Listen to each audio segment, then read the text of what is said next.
Welcome, ladies and gentlemen. This is your captain speaking. I'm here with my co-pilot, Mhauza. Today we are on the flight TM013, and our destination today is the quality of life, comparisons between blacks and whites. We are using runway critical thinking as per usual, and obviously we are cruising on the destination with independent thinking. And let's get on it, my brother. And as we are about to take off, fasten your seatbelt, keep your seats upright, close your overhead storages, and get ready for takeoff. Yeah, I guess on the check-in point. Yeah, man, this episode that we are doing, or this destination that we are visiting today, got me worked out, right? What I'm trying to say is that it got me digging deep. You know, there are a lot of things that I felt I needed to understand them, not conceptually only, but relative to factual pointers, as well as bringing the balance to avoid being biased or criticizing. It was a very tough thing for me to do, I'll be quite honest with you. You know, for me, it emphasized the ability to detach yourself emotionally from realistic and logical things. The ability to apply your mind without attaching emotional to real issues. Then it gave me a reality that was not very comfortable, but anyway, I'm adjusting to that reality of detachment of emotion to everything that requires reasoning, reality, and factual and logical thinking. That's the reality. We've done a couple of these. If we are on 013, so it means we've done a couple of these things, but I was never this challenged. Maybe the challenge comes with the growth. Maybe we are getting into a different space with this thing. It's no longer a hobby. It's starting to become something very... No, I think the reality of the main purpose is kicking in now too. Yeah. No, we get it. Yeah. I guess that's basically that. So hopefully to those that have been with us from the beginning, they could probably pinpoint that growth or that attitude of maybe taking these things a bit slightly or deeper in terms of seriousness. But then our roadmap, right? The structure is that we will do the context of the concept. Yes, do the background after that. And then background, do the defining it according to or relative to the context that we've defined.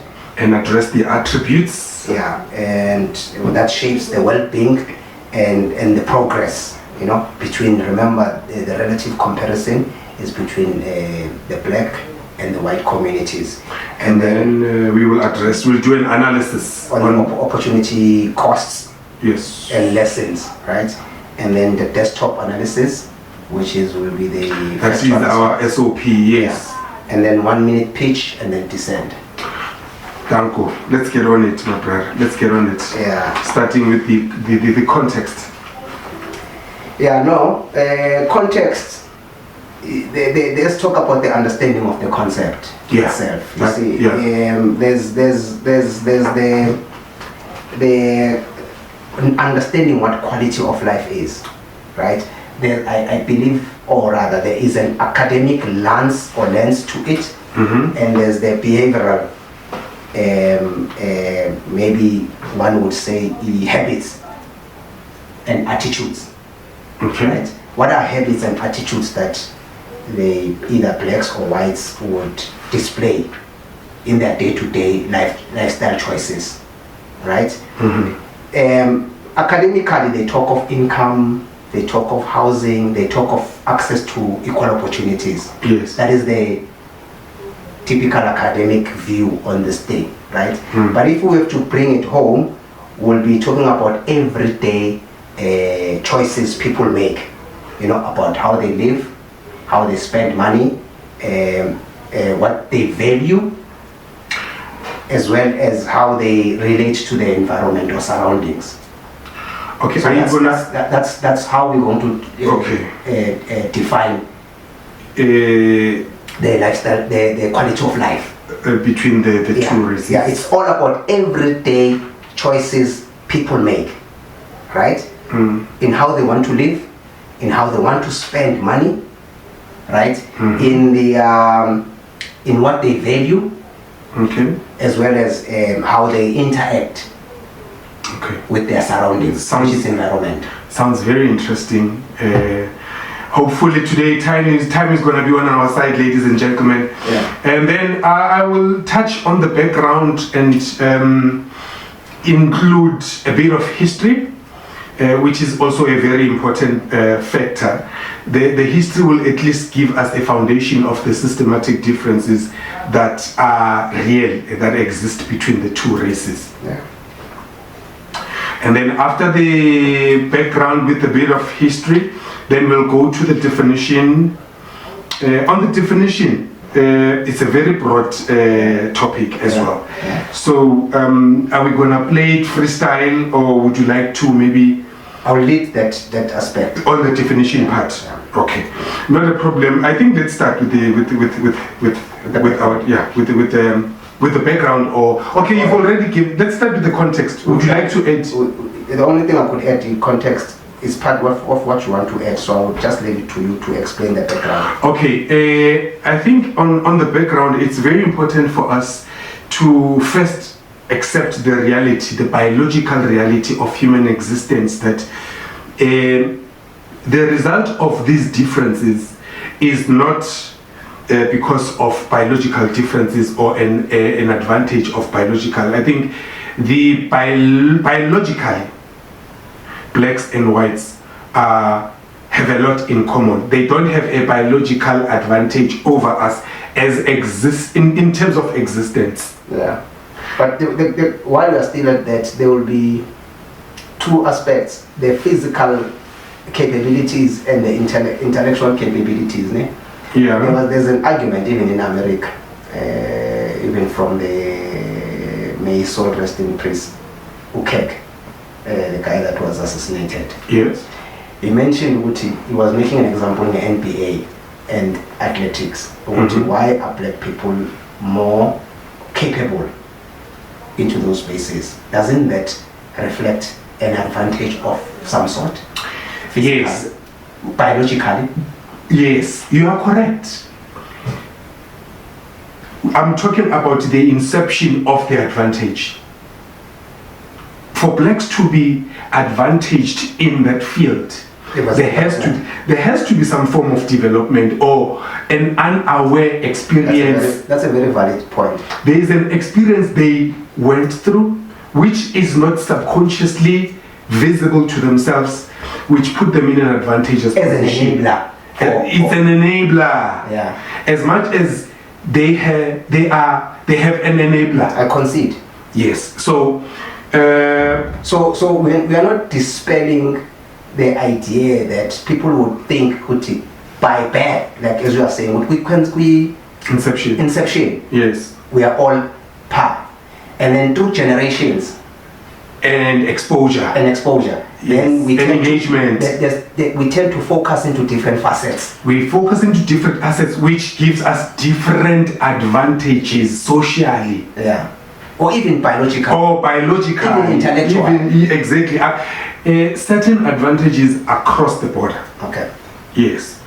So with that background, then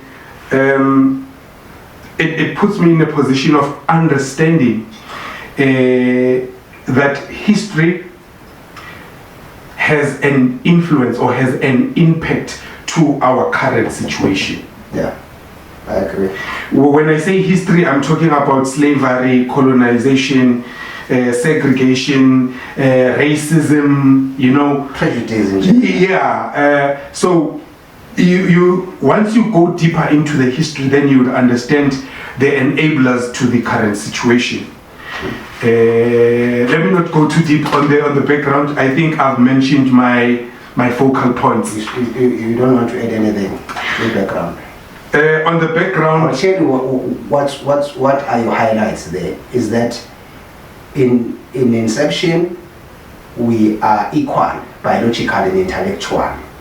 However, through evolution, we tend to display certain strength in different areas based on our orientation and history influence. of course, Geography as well, of course, which of is course. environment. Geography is another important aspect in this whole thing. Yeah. Ne? So now, with the background, you know what? Once you understand the background, ne, it gives you a better understanding of the differences between being behind and Lacking and abundance. there is no. This is how I want to put it. The background gives you an understanding, a clear understanding of being behind and being held back. Those are two different things. Yeah. Because with the background, it enabled the element of being held back to exist. Yeah. Deliberately so. Yeah. So when you are held back, the snowball effect of that is you become behind. Okay. If the background or the systematic existence of that background holds you back, automatically you're gonna fall behind to whoever is implementing the system. Or to the relative comparison. To the relative comparison, exactly, yes.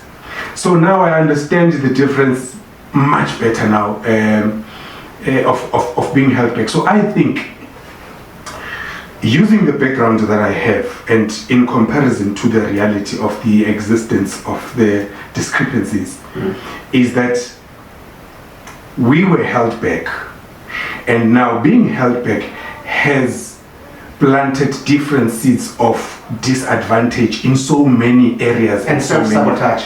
And self-sabotage as well. And now there is a very bitter reality about that whole thing. It's necessary but unorthodox. Unorthodox as it is necessary because there is never genuine peace without war. There is never development or improvement or progression without any complications or challenges. The reason the whites are not held back or are not behind By majority of their composition. Yes, exactly. The reason they did that to somebody else, it's because it was done to them.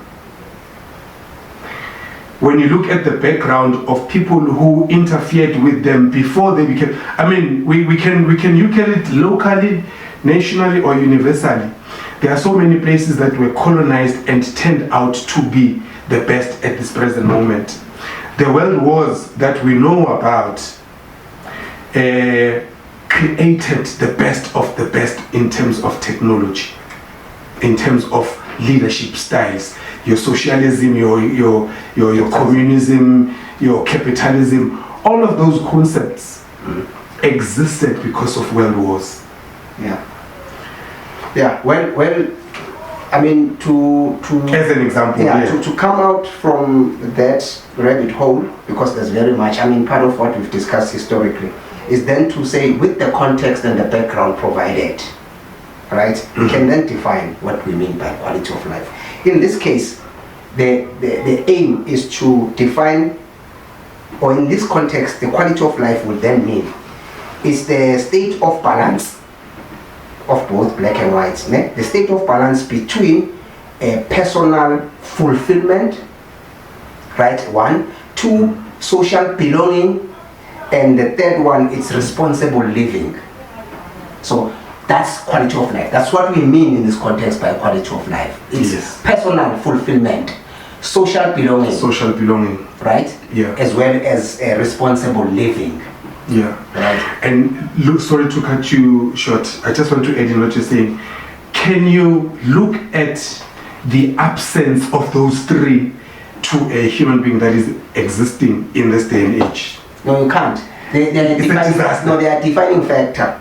That's why the concept or the idea that the topic or the destination that we are visiting revolves around those three elements. And this is, by the way, it's all about how people deal with their daily lifestyle choices, né? In how they use time, money, knowledge, and how they create meaning for themselves, né? With their families and communities. So, to some, quality of life means comfort and stability. Ne? Yeah. To others, it will mean growth, opportunities, and exposure. Yes. To many, it's just plainly mean living fully without unnecessarily challenges. Yeah. You get it? To generally, you just want to have a meaningful life that has very little, if none, unnecessary challenges. But unfortunately, life provides challenges. And unfortunately, when you are exposed, you won't be happy with You need to reinvent yourself. Yeah, when you are exposed, your mind operates differently. Yeah. Yeah. So on the personal, I can understand the personal part of it. Ne? I think the personal part of it should be used as a seed, because once you've mastered the internal part or the personal, once you've mastered the personal part, it automatically falls into the social part of responsibility. Mm-hmm. When you've mastered it's personal, collective. Yes. And in the collective, it's from your personal, immediate, which is nuclear family, it's distance family, it's your neighbors, it's the community, it's then your nation, right? And then it's your neighboring countries, it's the continent, then it's then the can global, you see the snowball effect? it's then the international. Exactly, but it has to start with personal. Yeah. You can't achieve the global, the collective progress without the personal investment into your progress. Yes. No. So now the progress. Fortunately, we do have a destination about personal development. Yes. I was about to say that. So we'll expand. We'll expand on the positive and the negative of personal importance. Yes. Yeah. But the personal will snowball into social. And family. Yeah, it will snowball to family, and then from family to community, and then the rest will follow. And then there's a third one you mentioned about is it responsibility or what? It's personal, social, and responsible living. I would like us to address the responsible living part of it openly. So in the way we would like to define it under the context we've already presented.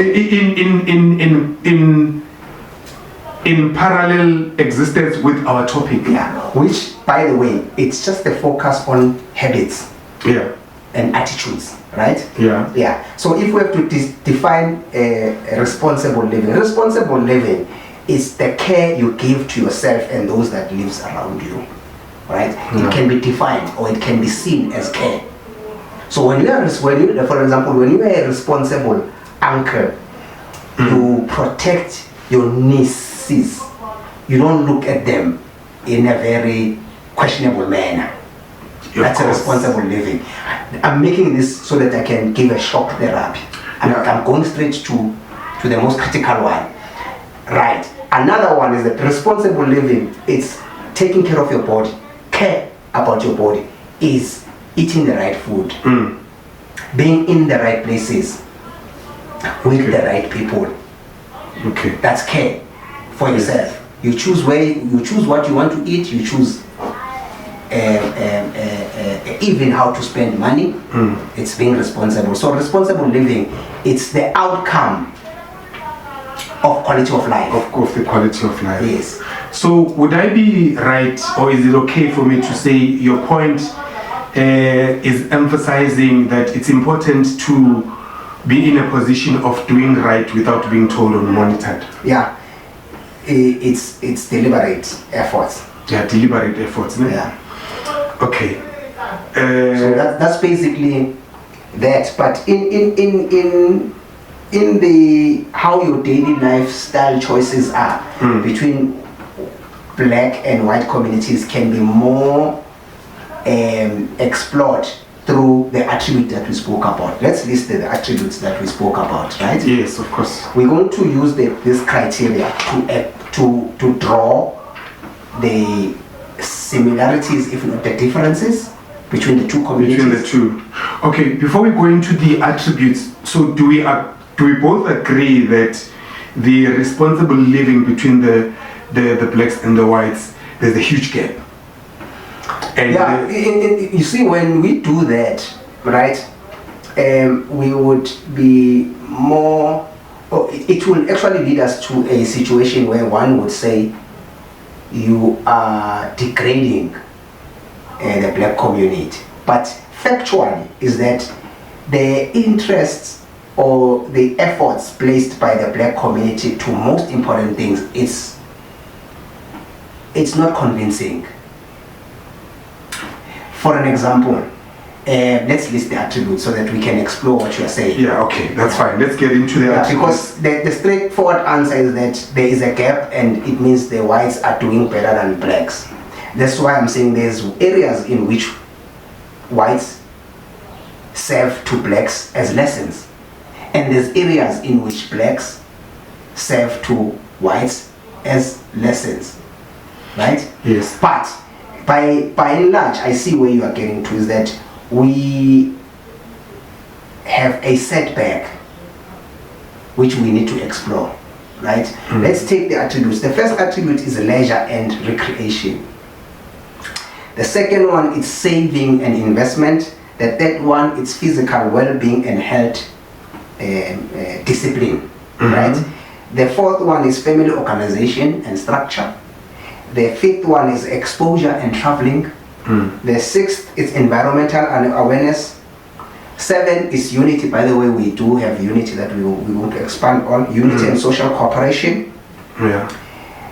And then those are the seven attributes that we're going use to as a criteria to draw the differences between or the the two. references of Okay. of differences, if any. Yeah, can we have the timer showing? I think I feel more comfortable when I see it there. It helps me to direct my focus. Okay. So which first one would you like us to address? It's leisure and creation.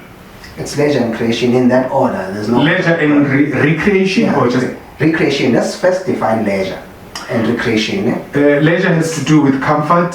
In leisure, it's Kit Kat time. Yeah, comfort. Break. From rat race. It's being able to pamper yourself. Exactly. And don't do extra demanding activities. Yeah, and then in comparison in relation to our flight today, I would say between the blacks and the whites, the leisure part of it on the blacks, it's starting to spread out with our generation and the generation before us, and the generation after. In majority? Yeah, in majority, the generation before us, I mean our fathers and our grandparents, they never invested time on leisure because they were over occupied and over committed to the social existence of their reality at that time. And obviously because the white side of things, they started the consideration of leisure, the importance of leisure to your life. It has always been embedded in their culture. It's something, yeah, it's culture to them. It's culture to take them. a break. To take a break. To eat Kit Kat. And restart and recharge and reset. Yeah. So they say, or what we have come up to agree on is that whites, South Africans in particular, tend to blend leisure intentionally. Yeah. So vacation, planning outdoor, and saving. Vacation, outdoor, hiking, cycling, camping. One can raise an argument, Uti, what sort of leisure do we entertain in? Yo, mfana ngifuna ukuyikhuluma mana ayikhulume ngesilungu.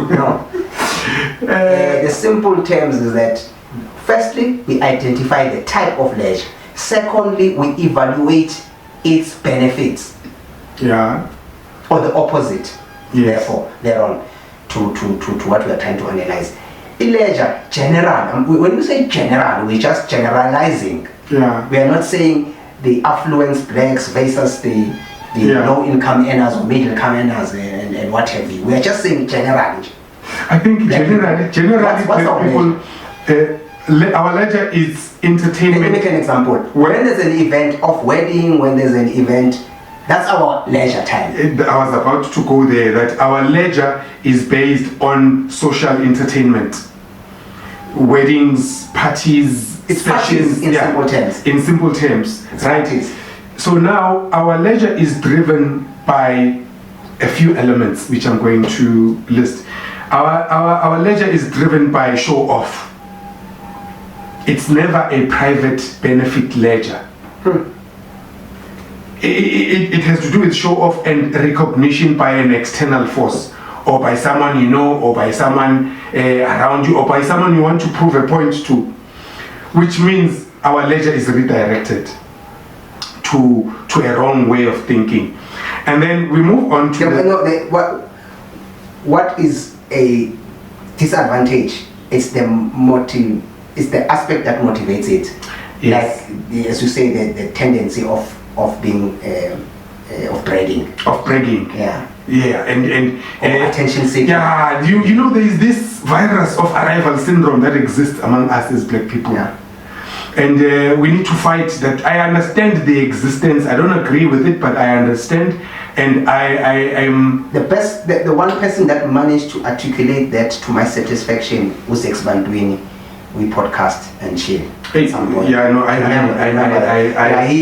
found that very, very uplifting. I had serious problem until that day, and then my understanding of it changed completely. Yeah, my acceptance. Yeah, no, the tolerance. He sparked something when I listened to that interview. Anyway, I did see the interview. On MacJim, my brother. The content, it was my first time giving him a chance, and it was not a matter of I understand his way of thinking, and I've never given him a chance apart from listening to music, but I gave him a chance that day, and I walked out of that with content. In line with what we are discussing, he articulated the very same phenomenon that you are bringing. It is said, or it is understood, our leisure as black people is in most cases influenced, right? Yeah, by the wrong forces. Yeah, it's actually the triggers there. Or we reserve leisure for occasions, like special occasions, like wedding. We don't do much outside of your typical, either it's wedding, either it's a formal or community event.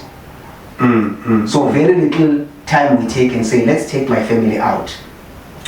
Yes. Like let's do this. When last did you go out, not with your family, your children, your mom, your aunts, to a picnic of any kind? There is an absence of that. Question one is, did it ever happen in your lifetime? It has happened. My father, family. You know what? My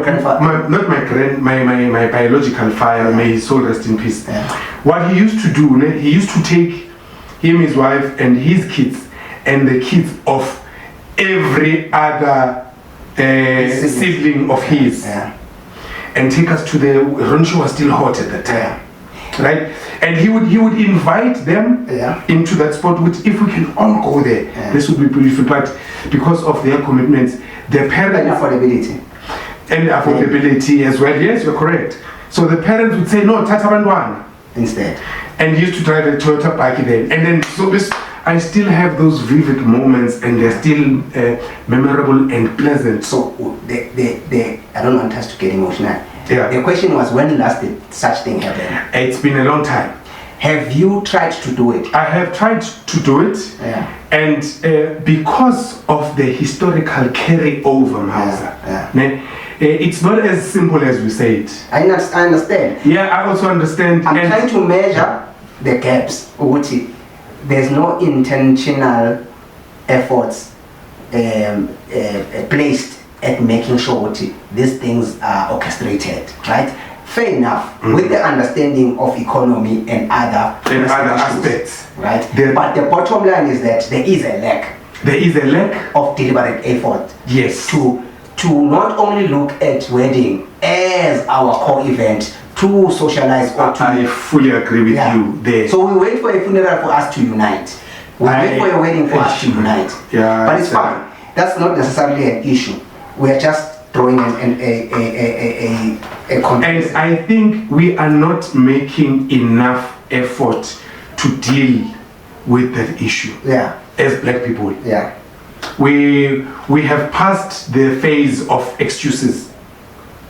The reality is, that's my reality, by the way. I don't want to, superimpose. Yeah, to impose.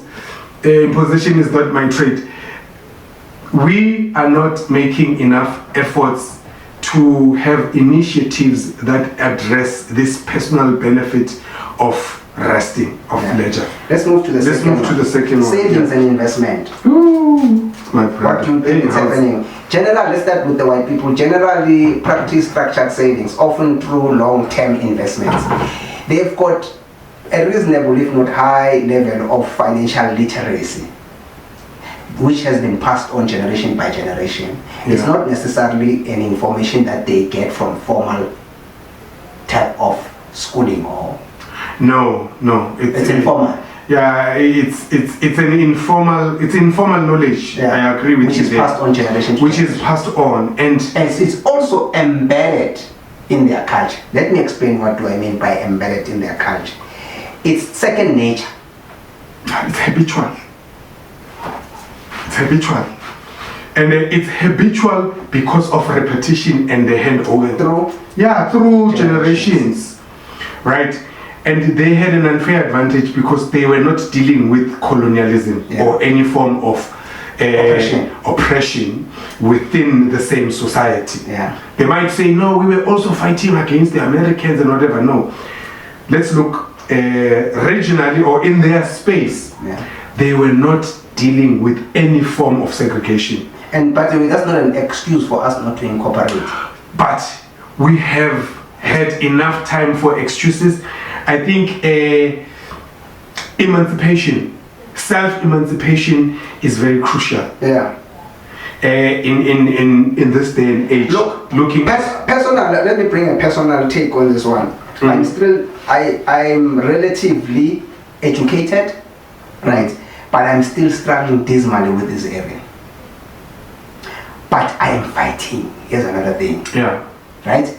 It's not a touch and go sort of situation.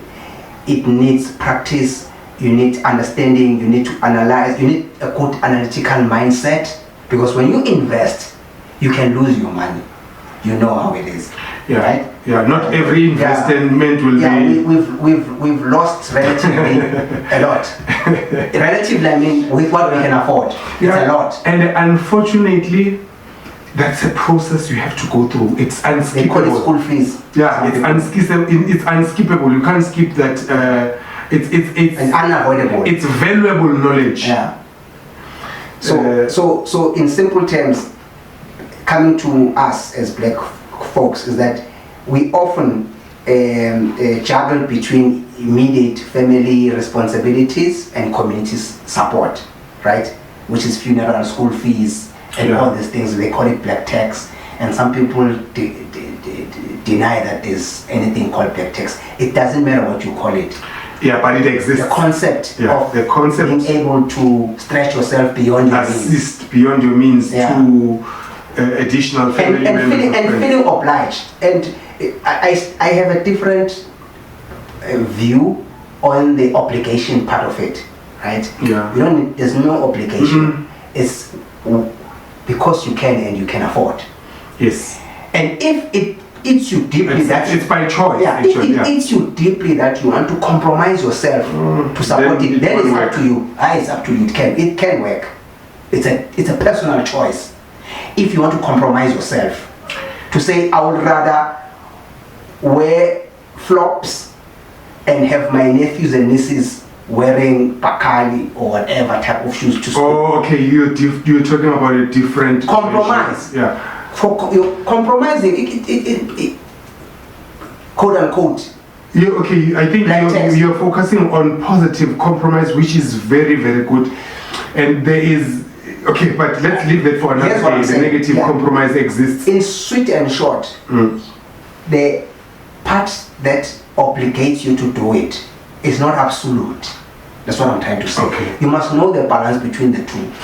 So you need to be strong to pull other people out of the ditch. You need to be very strong. So mentally, will remain in the ditch with the Lord. But anyway, that's a topic for another day. For another day. So then we move to the second one, which is physical well-being. You know, the physical well-being is important because without good health, right, everything else is affected. First, let's analyze how whites treat this as a quality of life, right? By majority, what I've seen with my experience, these people will even jog or run on a Sunday during the day, midday. Yeah. Sunday midday. Tina's busy with Chisanyama. We are recovering from last night. And we want to go back. Overindulgence. And indulge again on the same thing you did yesterday. While you are still nursing your headache, people are running. White people are running. Yes, I know there are few black folks who are into this culture. Fine, fair enough, but by majority or by many, we are recovering from yesterday's. And we spoke, remember we had if you recall, we had an impact, a negative impact that alcohol has. We've already touched a bit. Yeah, we don't have to go overcook it. Yeah, but the moral of the point is that you need to have the ability to accept an engagement of such and understand the importance of engaging to something different, which will be now a counter to the previous engagement. Is that rain? Not rain. But here's another thing. If you have to pay attention to details, that part of the personal awareness into these things. Personally, I'm bringing a personal take on this matter. The physical attributes. When I did we Kaslam the first year, we did they call it it's a spider web. It deals with the quality of life. So you will then gauge yourself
Firstly, opportunity cost as an idea is that, or defining it, is that it is the losses that can be acquired.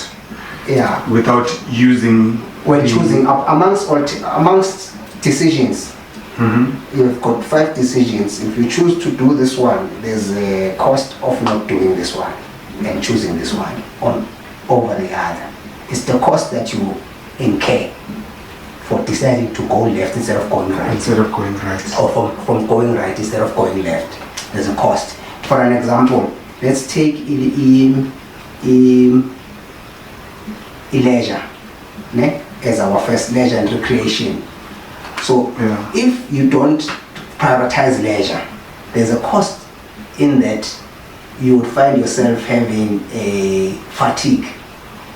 By the time you reach this time of the year, in the end of year fatigue. Yeah.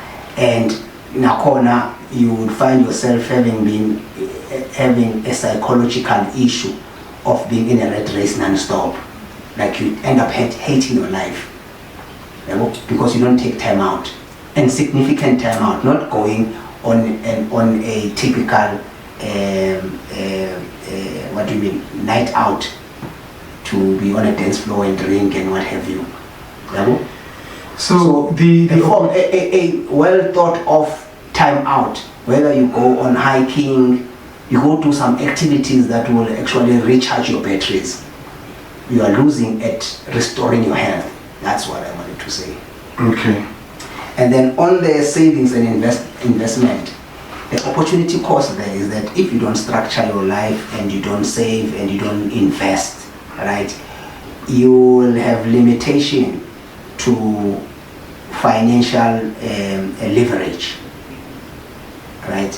Leverage helps with maximizing your gains or the little that you have, as well as handing over that as a legacy to your children. That's an opportunity cost, because you want to train and impart knowledge to your offspring that of being able to get and maximize. So this investment is about maximizing. And the continuity is very important in all our lives. Yeah.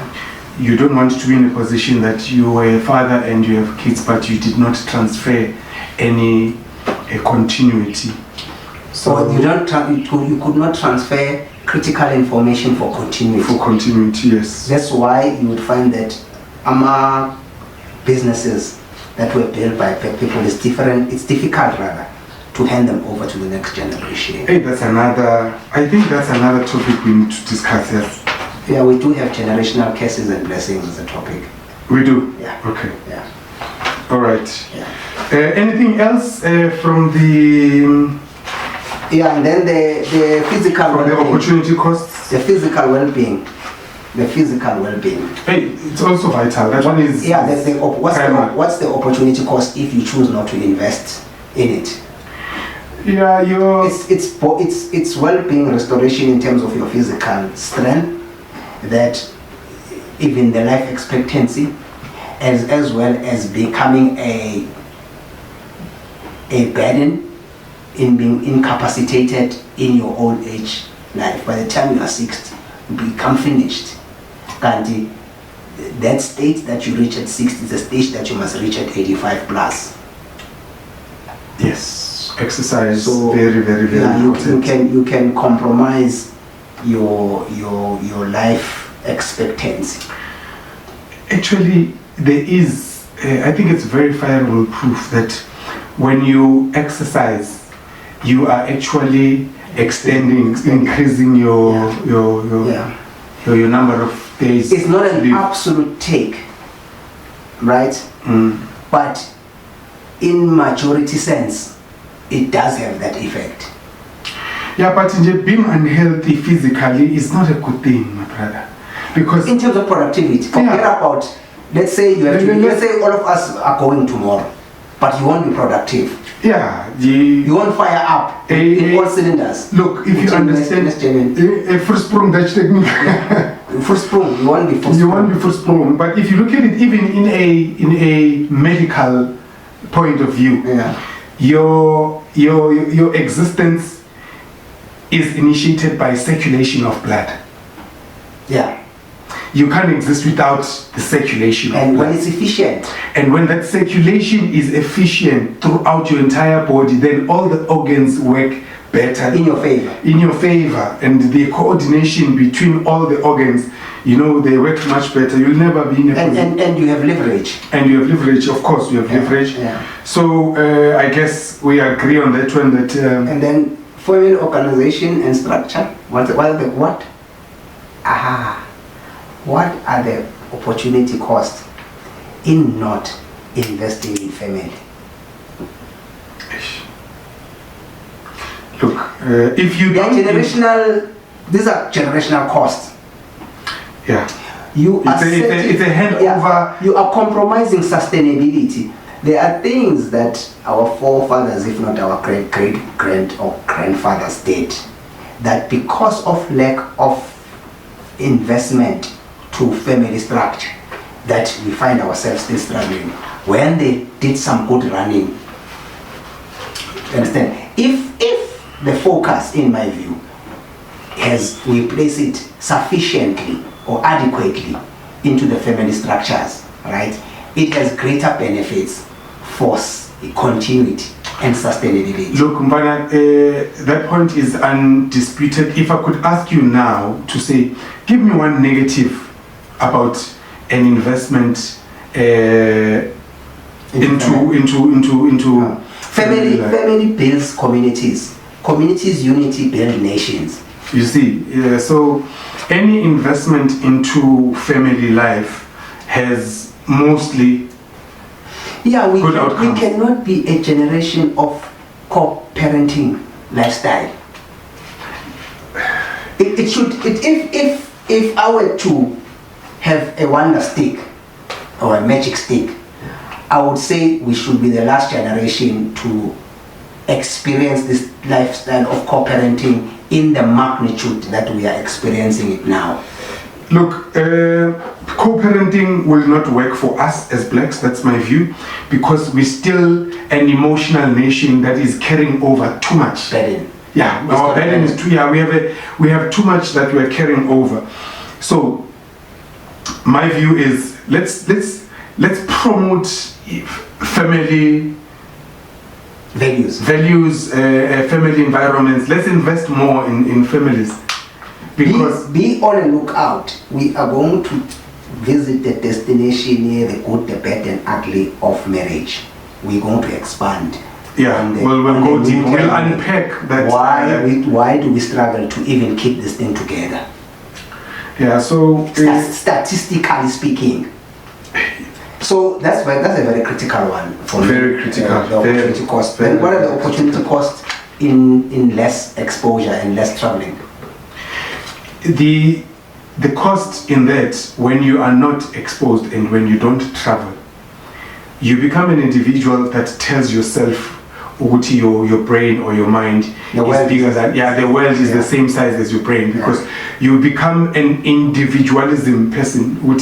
Everything that you think is right will be right for everybody else. Everything that you see bright must be bright for everyone. Every darkness you see, you won't be able to apply your mind independent. So let me bring it home. Yeah. If you are well traveled, right, either locally but you expose yourself to things you don't know. You don't need to be an architect to decorate your home. Because of traveling, you've seen the types of bathrooms, the types of bedroom. That exposure influences your way of thinking. Creativity. And in terms of to your benefit. You appreciate aesthetics better. You appreciate other people's culture, which then gives you a good level of tolerance. When you have an exposure, you are then sympathetic in the hardship of others. Yes. You are more tolerant. It increases your tolerance level. Tolerance and understanding. And with tolerance level, there's cooperation, which will result in understanding. One thing I've learned, now that we speak about this, I've learned the importance of understanding, which you don't have to agree with something that is against your belief system or your way of life. Yeah. Right? But when you understand, not necessarily against, but it's unknown. It's whether taboo or unknown. Yeah. So when you have the ability to understand things that don't resonate with you, that understanding helps you deal better with those differences. It helps you to be you are easily cooperate. You apply your mind differently because of the understanding. Yes. So exposure gives you a better understanding of things. Let me bring it home one more time. I had an advantage.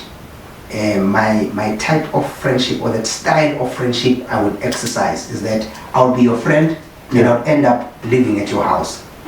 I've lived at most of my friends' house, like live. Yeah.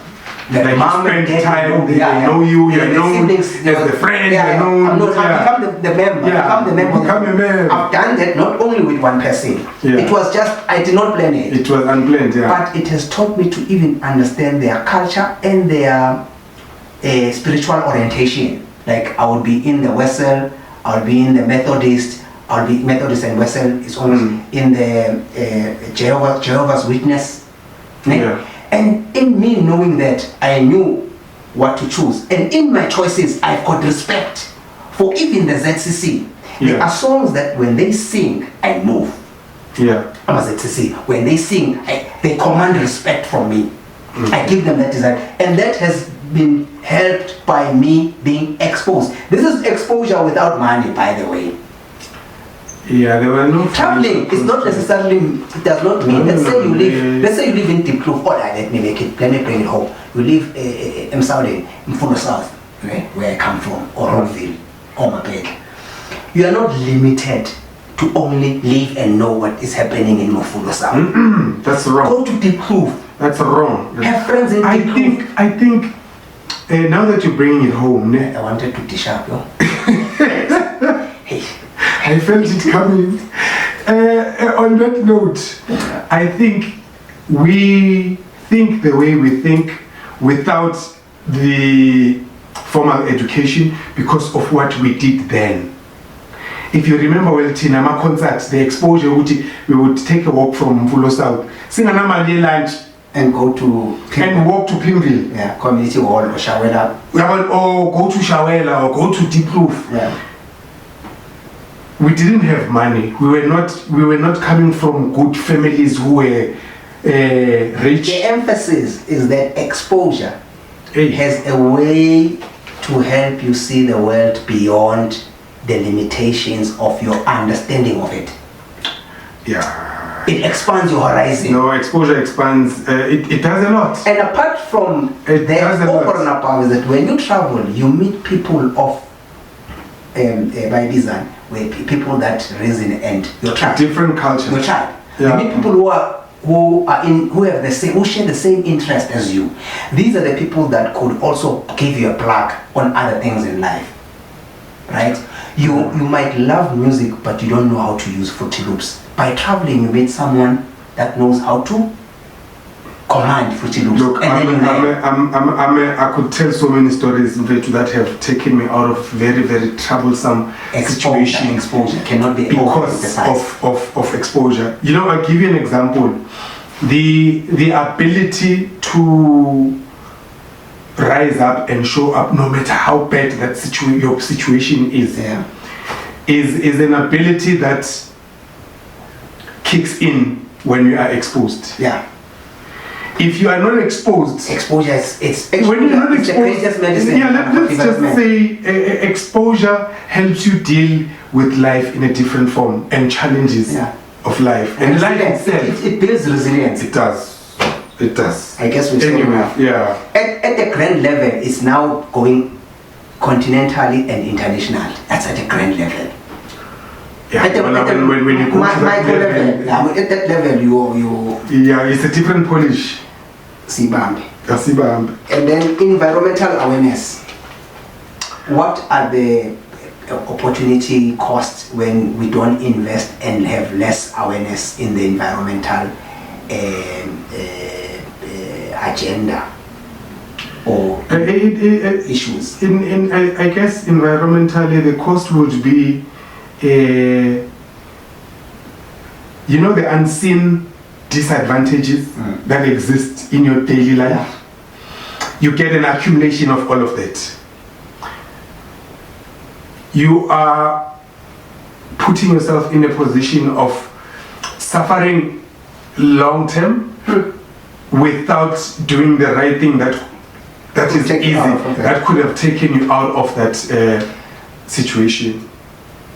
That's putting a magnifying glass on it, I'm being sort of philosophical in my utterances now.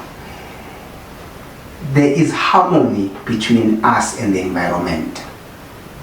When they use the phrase that nature will conspire either in your favor or against you, when you take care of Mother Nature, Mother Nature takes care of Mother you. Nature will take care of you. I don't think I need to say more. When you look after Mother Nature, Mother Nature has a great ability to remember you. Yeah, Mother Nature, if you don't understand that reality as a person, you still have a long way to go. But yeah, because we are in the making, please, as our viewer, make efforts in understanding that simple principle that my fellow friend here that has highlighted about understanding the forces of nature, the forces of Mother Nature, and you won't go wrong. Do your own research, read about it, make extra effort. It's very spiritual. It's a very interesting phenomenon or topic. Yeah. And then unity and social cooperation. In unity, we've got by the way, we still want to tackle that unity amongst black people. So it's also going to be an interesting destination, but there's an opportunity lost when there's a lack of unity. Let's take it from family setup, right? Yeah, nothing good comes out of. Yeah, like your direct mother, your father, the family that's not united. It's difficult for black people to forge unity, right? And I'll tell you why, and I'm not being defensive. We live amongst shallow people, whether I went to school or not. Let me define what shallow is. People who are shallow are people who fail to reason beyond what they know. They will never seek opportunities to reason beyond what they know. So short-sighted individuals are shallow people. That has less to do with stupidity, by the way. That's another discussion. That's another point. But shallow, I'm not respecting to say stupidity. It's a deliberate meaning. You are shallow. You are not necessarily stupid. Because if you make a mistake and you realize that you are making a mistake and you don't repeat the second time, you are not stupid. But if you are shallow, you will reason based on what you only know. You will never care of what other people know. And try and understand and get there and match what you know and what you know and see if they can't shift your position. You can't even shift your position to say, I came in this room thinking I'm the brightest bulb in the auditorium. After engaging with Sakela, I'm realizing that we are all bulbs and I don't need to shine brighter than him. That's having depth. When you are shallow, you still leave this room thinking you are the brightest bulb in the auditorium. So the opportunity cost that we experience there, sometimes it's by default, not by design, unfortunately. The lack of cooperation and the lack of unity. It's by default. Our lack of exposure and everything that we've taken, you're not traveling is it right to say you are under-traveled or you travel less? Yeah, well, you could say you are under-traveled or you don't travel at all. You don't have exposure. If you don't have exposure. Yeah. So you don't have leisure time. So lack of these things, they don't make you a person with a reasonable or ideal depth of logic, reasoning, or critical thinking. You will be outside of the making. You'll be working outside. When the making is here, you'll be there. So get exposed. Make extra effort to get exposed. Yeah. So that's under unity and social opportunity cost aspects. And then let's go to the desktop. Please. Right? Yeah. So the desktop issue. I like the desktop because it gives us verifiable truth. Let me first prescribe The studies and insights supporting lifestyle quality gaps. Okay. You can do yourself a favor and go to HSRC Quality of Life Survey 2023. White respondents consistently reported high life satisfaction linked to lifestyle stability. My name is called. Yeah, no, inshallah, I felt that the ringtone name is called. So it's HRC. You can just search HSRC. Sorry. Yeah. Quality of Life Survey 2023. It says white respondents, cause the outcome just in an overview is white respondents consistently reported high life satisfaction. They are satisfied. And that is linked to lifestyle stability. Mm-hmm. And then the second one is Stats SA Living Condition Survey 2023-9. Average monthly expenditure per white household is nearly 4 times that of a black household. People can debate this politically, it's fine. Influencing leisure, travel and health habits. So with their posture or appetite for savings and investment, that tends to influence their need to incorporate leisure, traveling and health habits. There's a political dimension that we can discuss. That day we have a back food, it's fine. It's a valid argument. Then there's NIDS, CREM data 2024. Economic schools like COVID-19 hits black families harder due to lack of savings buffers. Due to lack of savings buffers, COVID really hits us harder because we did not have reserves. So there's no reservoir, right, to survive. Mm-hmm. And then there's Brand Map South Africa 2022. White dominated the middle class consumer segment, while the middle class, black middle class are more than whites, but the whites dominate the middle class consumer segment that engages in travel, gym and outdoor recreation. It's a study that you can go read. And then Old Mutual Savings and Investment Monitor 2024. White households exhibit stronger savings disciplines and longer investment horizons than black counterparts. Yeah, that's the sad reality, but look, it is what it is, and most importantly, the awareness. Yeah, and then the quick one is that then we did using Unilever Institute of Strategic Marketing and SA, we looked at the context, we looked at the category that we attributes that we've discussed, and look at how the estimation in percentage allocation to blacks. So we're bringing numbers because we had a qualitative discussion. We are bringing a quantitative aspect on it. An example is that under leisure and recreation, the investment made by black people is almost 3 to 5%, right? Averaged.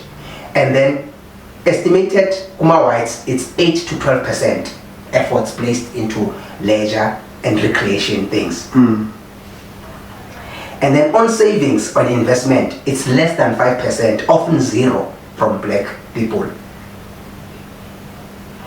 And the measurement on investment, it's 15 to 25% on white folks. Minus 5%, less than, greater than, less than 5% or zero. Averagely.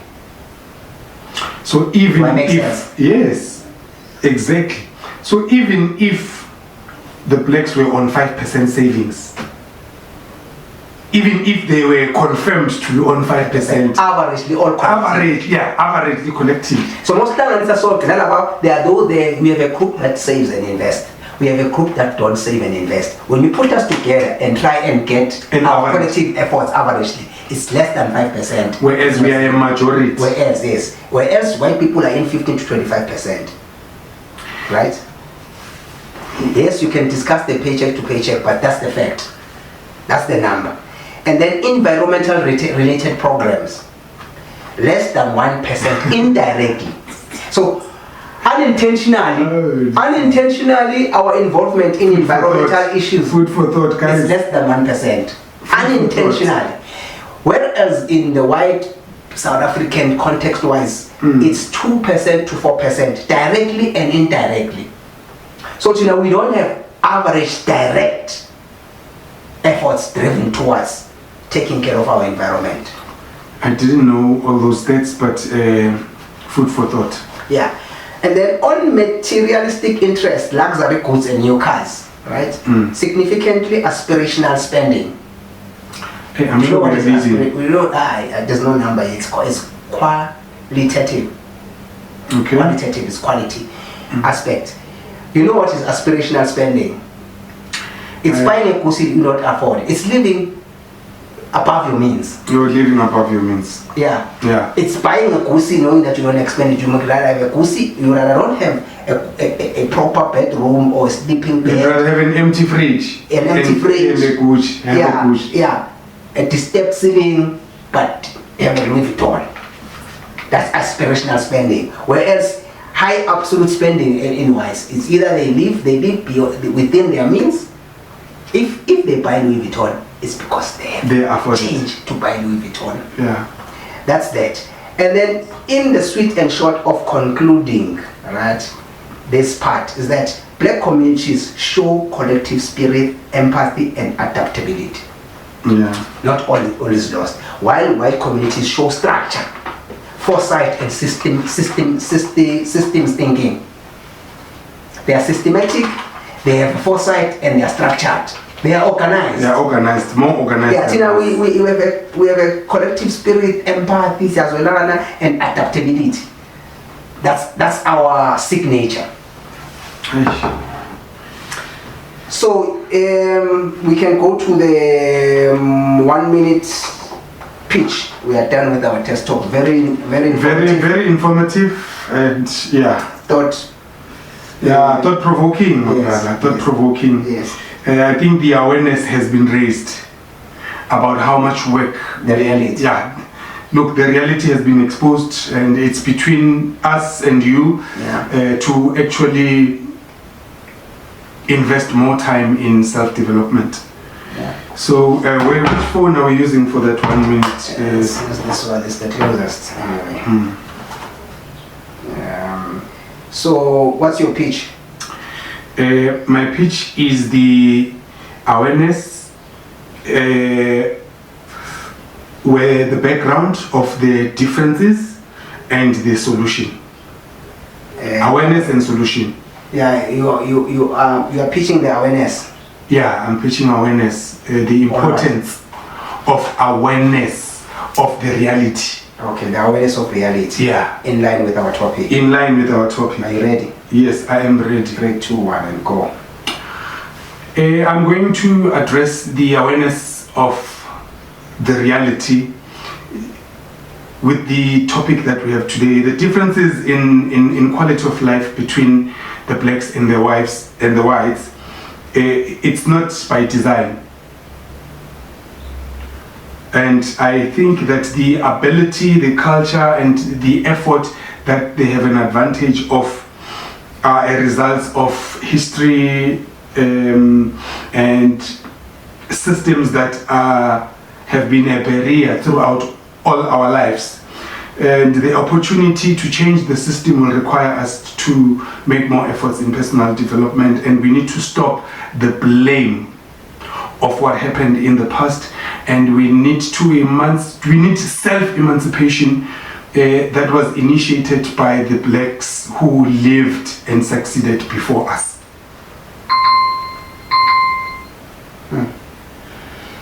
Yeah, I think we share the same sentiments, right? My pitch before I start, it's saying the reason for our setback in this day and age, it's due to personal failure more than systematic. More than systematic, okay. So it's due to personal failure in a sense that, again, I'm going to touch on what Zakele spoke about, the personal investment in being able to influence your nuclear family, your community at large, and outside of your community. We need to do introspection individually, and especially speaking to people who have advanced in terms of understanding how life works, despite of the qualifications in terms of education. If the majority should allow us at a certain age to understand that we've got a role to play and we are not here to live forever, and there are things that we need to impart, it means we need to hand them over to the offspring. So as such, the greater work has to be done internally, nowhere else. And that's basically also my sentiments. Thank you. Well said, my brother. Yeah, and then what's your take home? My take home is that we have not united to fight the system consistently. We need to add value. And convincingly. Yeah, we need to add value and more effort to self-discipline.